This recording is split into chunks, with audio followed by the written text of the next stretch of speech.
আমরা আজকে স্পষ্টভাবে বলছি যে নির্বাচন কমিশনের নিরপেক্ষ নির্বাচন আয়োজনের ক্ষেত্রে আমরা পার্টি হিসেবে কোনো ধরনের কনফিডেন্স পাচ্ছি না।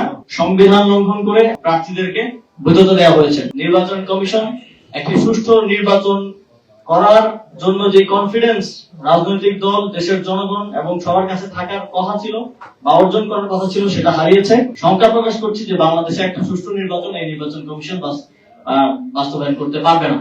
আমরা দেখলাম যে নির্বাচন কমিশনের শুনানি চলাকালে ল পয়েন্টের বাইরেও প্রেসার পয়েন্ট, তারপর ইমোশনাল পয়েন্ট, ড্রামা পয়েন্ট, অনেক পয়েন্টের ভিত্তিতে আজকে জাজমেন্ট দেওয়া হয়েছে নির্বাচন কমিশনের পক্ষ থেকে, এবং পুরো জিনিসটা এক ধরনের নাটকের মতো মঞ্চায়িত হয়েছে।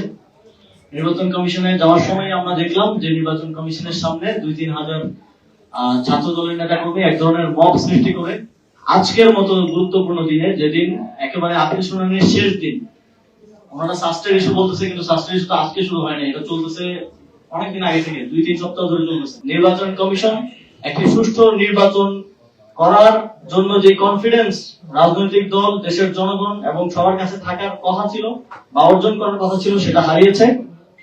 এবং এর বাইরে আমরা আরো দেখেছি যে আমাদের প্রধান নির্বাচন কমিশনার তিনি স্পষ্টভাবে একজন প্রার্থী যার বিরুদ্ধে আপিল শুনানি হচ্ছিল তার পক্ষে তিনি বলছেন যে তিনি তো বাধ্য হয়ে দেশের বাইরে ছিলেন, তিনি বিদেশি নাগরিকত্ব বাধ্য হয়ে নিয়েছেন।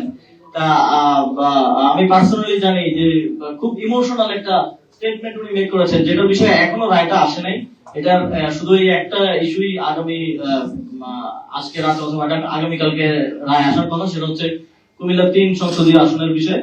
কিন্তু রায় দেওয়ার আগেই তিনি ইমোশনালি বলে দিচ্ছেন যে আসলে ওই লোকটা আসলে ল পয়েন্টে না পেলেও বায়াসলি ইমোশনাল পয়েন্টে পাওয়ার যোগ্য। যদি এরকম ভাবে আমাদের নির্বাচনের কার্যক্রম সামনের দিকে যেতে থাকে, তাহলে আমরা শঙ্কা প্রকাশ করছি যে বাংলাদেশে একটা সুষ্ঠু নির্বাচন এই নির্বাচন কমিশন বাস্তবায়ন করতে পারবে না। সংবিধান লঙ্ঘন করে, আরপিও লঙ্ঘন করে এবং বাংলাদেশের প্রচলিত আরো কয়েকটি আইন লঙ্ঘন করে প্রার্থীদেরকে বৈধতা দেওয়া হয়েছে। আমরা আজকে স্পষ্টভাবে বলছি যে নির্বাচন কমিশনের একটা সুষ্ঠু নির্বাচন, নিরপেক্ষ নির্বাচন আয়োজনের ক্ষেত্রে আমরা পার্টি হিসেবে জাতীয় নাগরিক পার্টি কোনো ধরনের কনফিডেন্স আজকের পরে আর পাচ্ছি না। এবং আমাদেরকে এই পরিস্থিতিতে এসে আমরা এই জাতীয় সংসদ নির্বাচনে অংশগ্রহণ করব কিনা এটাও পুনর্বিবেচনা করার সময় এসেছে বলে আমরা মনে করছি। আমরা এখনো অনেক প্রার্থীর দ্বৈত নাগরিকত্বের প্রমাণ পাচ্ছি। যেমন ঢাকা 11 আসনে সাবেক কমিশনার এম এ কাইয়ুম, ওনার দ্বৈত নাগরিকত্বের প্রমাণ আজকে সোশ্যাল মিডিয়ায় আমরা বিভিন্ন ভাবে দেখতে পেলাম। এবং সিরাজগঞ্জ 6 আসনে আমরা দেখতে পেয়েছি, এবং আরো কয়েকটা আসনে আমরা দেখতে পাচ্ছি।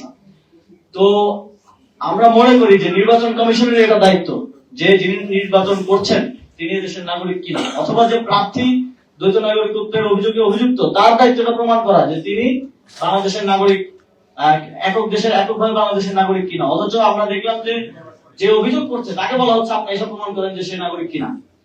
এটা অত্যন্ত এক ধরনের নন প্রফেশনাল এবং এক ধরনের আমরা আজকে একটা প্রবণতা দেখেছি নির্বাচন কমিশনারদের মধ্যে, যে তারাই যেন দ্বৈত নাগরিকদের, ঋণ খেলাপিদের কোন না কোনো উপায় পার করে দেওয়ার জন্য চেষ্টা করছেন। এই যে আমাদের মোসা ভাই একটু আগে বললেন যে একজন কমিশনার সেই এফিডেভিটটার ভাষা কি হবে, কিভাবে লিখতে হবে, এটা সহযোগিতা করছেন, এটা ওনার কাজ না। আমরা চাই নির্বাচন যথাসময়ে অনুষ্ঠিত হোক এবং আমরা যথাযথভাবে একটি সুষ্ঠু প্রক্রিয়ার মধ্য দিয়ে একটা নিরপেক্ষ নির্বাচনে অংশগ্রহণ করতে চাই, এবং বাংলাদেশে যে বহুল প্রতীক্ষিত গণতান্ত্রিক উত্তরণ সেটা যেন সঠিকভাবে শেষ হয়, সেটাই আমাদের ফার্স্ট প্রায়োরিটি, এবং সেটা আদায়ই আমাদের মূল উদ্দেশ্য।